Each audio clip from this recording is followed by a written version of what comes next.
Avropanın inisiyativləri hava tədqiqatları mərkəzinin həftəlik model təllərinə əsasən xüsusilə də aprel ayının 27-si, 28-sindən başlayaraq may ayının 4-ü 5-nə qədər olan müddət ərzində Avropanın şərqində, Rusiyanın qərbində orta başarılı troposferdə atmosfer təzyiqində bir xeyli azalma gözlənir ki, bu da mövsüm üçün xarakterik olmayan soyuq havanın ərazidə aktiv olması səbəb olacaq. Eyni zamanda bu prosesin təsirindən Türkiyə ərazisində də may ayının ilk günlərində hava şəraitinin may ayı üçün xarakterik olmayan bir dərəcədə rekord miqdarda soyuması gözlənir. Bu proses hətta İstanbul ərazisində may ayının ilk günlərində sulu qarın belə yağmasına səbəb ola bilər. Eyni zamanda bu prosesin təsirləri may ayının ilk günlərində Azərbaycan ərazisində də müşahidə ediləcək. Çünki bu sistemin tədricən may ayının 3-ü, 4-ü axşamına doğru və may ayının 5-i, 6-sı və 7-sində artıq bu sistemin Qafqaz ərazisine doğru müdaxiləsi nəticəsində Azərbaycan ərazisində də may ayının 1-ci həftəsinin sonlarına doğru, yəni may ayının 4-ündən başlayaraq Azərbaycan ərazisində də hava şəraitinin kəskin soyuması, yağıntıların intensiv, aramsız olması ehtimalları var. Bu barədə yenilənmiş məlumatların təhliləri kanalda yayınlanacaq.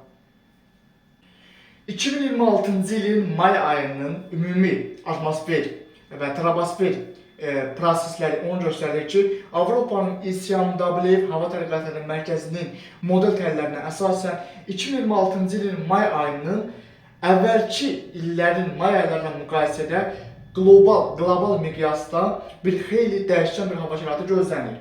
Həm Şimali Amerikada, həm Şimali Atlantikdə, Şərqi Avropada və Rusiya ərazisində, uzaq şərq ərazisində, Rusiyanın uzaq şərqində də hava şəraitinin may ayı üçün xarakterik olmayan bir dərəcədə anormal soyuq keçməsi gözlənir.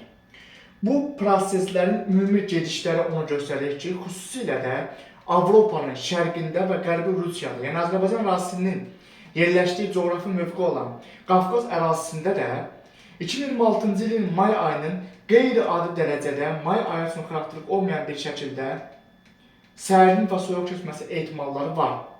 Avropanın İSYAMW hava tədqiqatları mərkəzinin model təhlilləri bu siqnalları verir ki, və eyni zamanda Avropanın bir sıra aparıcı hava tədqiqatları mərkəzləri də eyni siqnalları verir ki, Avropa ərazisində havanın temperaturunda artım müşahidə edilsə də, xüsusilə də Şimali Qafqazda və Xəzərin şimal hissəsində, Rusiyanın qərbində isə may ayında, 2026-cı ilin may ayında havanın bir xeyli may ayı üçün xarakterik olmayan bir dərəcədə soyulması ehtimalı var. Bu sistem ona göstərir ki, istiləşmə Avropanın əksər ərazilərini əhatə etsə də, xüsusən hətta Avropanın şimalında belə istiləşmə olsa da, Atlantikin şimalında və Qafqaz ərazisində isə qeyri-adi dərəcədə deyilə biləcək bir soyumanın baş verməsi gözlənir ki, bu da o deməkdir ki, həqiqətən də may ayında həm yağıntıların da artması, eyni zamanda havanın temperaturunun da çoxillik göstəricilərin bir xeyli tez-tez azalması gözlənilir. Yəni may ayının tamamilə soyuq keçməsi ehtimalları yoxdur. Lakin may ayı ərzində temperaturun tez-tez kəskin tərəfləri gözlənilir. Yəni bir gün Bakıda ola bilsin ki, may ayının bəzi günlərində temperatur 30 dərəcə qədər arta bilər, 35 dərəcə qədər arta bilər. Lakin 2 gündən sonra temperaturun 10 dərəcəyə qədər enməsi, yəni qış havasına qalxması ehtimalları var. Bu riskləri ciddi şəkildə diqqətə almaq lazımdır. Avropanın İSYAMW hava tədqiqatları mərkəzinin uzunmüddətli modelləri bu siqnalları verir ki, 2026-cı ilin həm may ayının, ümumilikdə 2026-cı ilin yay aylarının da yay ayları üçün xarakterik olmayan dərəcədə bir yağıntıların bolluğu ilə yadda qalması gözlənir.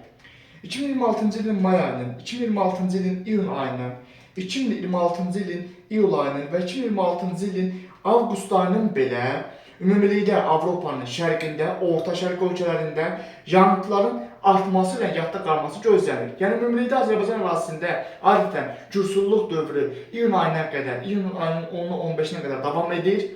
Bu rəsmi məlumatdır. Lakin bu modellər sonra göstərir ki, uzunmüddətli proseslərdən fərqli olaraq 2026-cı ilin yay aylarının, yəni ən quraq aylar olan iyul və avqust aylarının belə Azərbaycan ərazisində, ümumilikdə Xəzər ərazisində və orta şərq ölkələrində bir xeyli rütubətli, yağıntılı keçməsi gözlənir. Avropanın İSYAMW hava tədqiqatları mərkəzinin uzunmüddətli hava təhlilləri modelləri bunu göstərir ki, Qərbi Avropada yağıntılarda azalma ehtimalı var, lakin Aralıq dənizi hövzəsində, Qara dəniz ərazisində, Aralıq dənizin xüsusilə şərq rayonlarında Orta Şərq ölkələrində və Qafqaz ərazisində yağıntıların hətta ilin ən isti dövrü olan iyul və avqust aylarında belə 2026-cı ilin iyul və avqust aylarında belə yağıntılarda artım ehtimalı var. Artıq bu sistem ona göstərir ki, həqiqətən də 2026-cı ilin yay dövrünün qeyri-adi dərəcədə bir yağıntıların bolluğu ilə yadda qalması gözlənilir. Bu barədə ümumi olaraq yenilənmiş məlumatların təhlilləri, modellər yeniləndikcə ən son məlumatlar kanalda yayınlanacaq. Bugünlük bu qədər. Növbəti günlərdə atmosfer prosesində gözlənilən ən son dəyişikliklər haqqında kanalda yenilənmiş məlumatların təhlilləri yayınlanacaq.